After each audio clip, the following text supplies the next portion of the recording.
Երեկ Արթիկում մի խումբ ՔՊԱ-ականներ դաժան ծեծի են ենթարկել Հայաստան դաշինքի ներկայացուցիչ Ռոբերտ Քոչարյանի աջակից Հակոբ Հարությունյանին։ Մասնավորապես Մակարյան Նյուզի տեղեկություններով ՔՊ ցուցակով падգամավորի թեկնածու Ժաննա Ասատյանի որդին Սիփան Գրիգորյանը իր ընկերների հետ հարձակվել ու դաժանաբար ծեծել է Հակոբ Հարությունյանին։ Հարությունյանը վերջերս Փաշինյանի հետ Արթիկում սուր բանավեճի մեջ էր հայտնվել։ Դեպքը տեղի ունեցել Արթիկի քաղաքապետարանի դիմաց աշխատանքային ժամին, եւ քաղաքապետարանի աշխատակիցները եւս մասնակից են եղել ծեծկրտուքին։ Նշվում է նաև, որ Հակոբ Հարությունյանին ծեծած Սիփան Գրիգորյանը ժամանակին նաև դանակահարության դեպքով ձերբակալված է եղել, որից հետո նրա նկատմամբ տնային կալանք է սահմանվել, բայց որոշ ժամանակ անց իր իշխանական կապերի շնորհիվ ազատ է արձակվել։ Հիշեցնենք, որ երեկ էլ Մասիսում էին ՔՊԱ-ականները հարձակվել ու ծեծել ուժեղ Հայաստան դաշինքի ներկայացուցիչներին, որոնք քարոզարշավ էին իրականացնում տարածքում։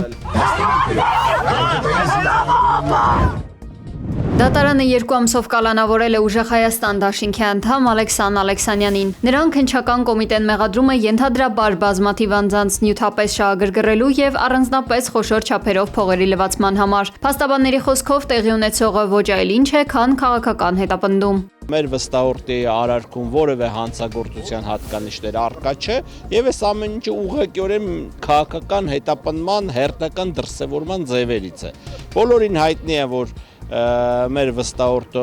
ուներ շատ մեծ աջակցություն ուժեղ Հայաստան կուսակցությունների դաշինքին եւ այս ձևով փորձում են լրացնել մեր վստահորդին։ Ես կարծում եմ դա օբյեկտիվ չի, իրավաչափ չի եւ օրենքի հետ որևէ կապ եւ առնչություն չունի։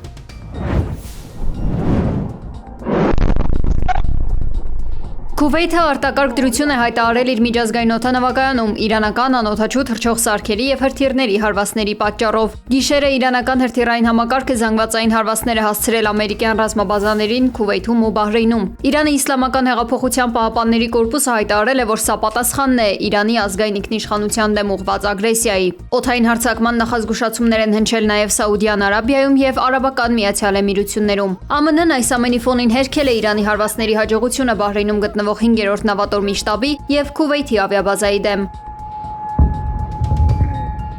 Ավելի ուշ նաև հայտարարվել է, թե Քուվեյթի բազայի դեմ իրանական դրոնների նորալիքը նույնպես չի կարողացել խոցել նախատեսված թիրախները։ Ուկրաինան իրականացրել է ամենազանգվածային հարձակումը ողջ հակամարտության ընթացքում։ Անօդաչու թռչող սարքի հարձակումից հրդեհվել է Սանկտ Պետերբուրգի նավթային տերմինալը։ Հարձակման են ենթարկվել մի քանի շրջանի ենթակառուցվածքային օբյեկտներ եւս։ Անհայտ թվով վիրավորներ կան, հայտնել են քաղաքի կառավարության մամուլի ծառայությունից։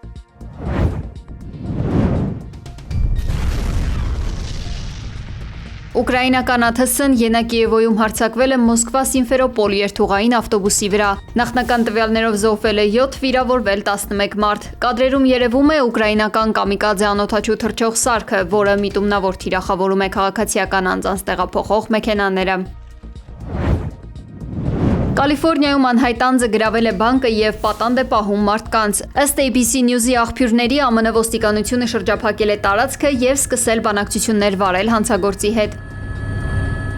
Բանակցությունների արդյունքում պատաններից 2-ն արդեն ազատ են արձակվել, իսկ մնացածի առողջական վիճակը լավ է։ Գործի են դրվել բոլոր հնարավոր միջոցները մնացած պատաններին ողջ եւ առողջ ազատելու համար, ասել է քաղաքային ոստիկանապետը։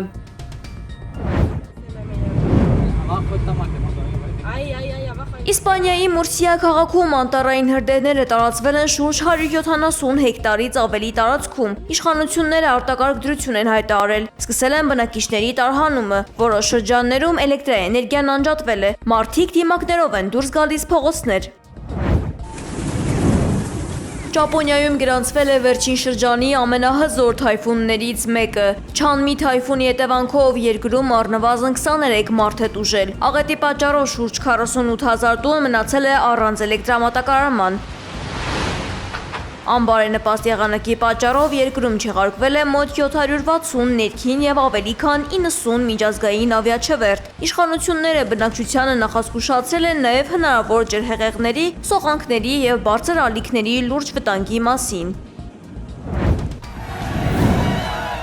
Հյուսիսային Կորեայի նախագահ Կիմ Չեն Ընը ընդունել է Նեգոհյան կանանց ֆուտբոլային ակումբի անդամներին եւ շնորհավորել նրանց։ Թիմը դարձել է Հյուսիսային Կորեայից առաջինը, որը հաղթել է Ասիայի կանանց չեմպիոնների լիգայում։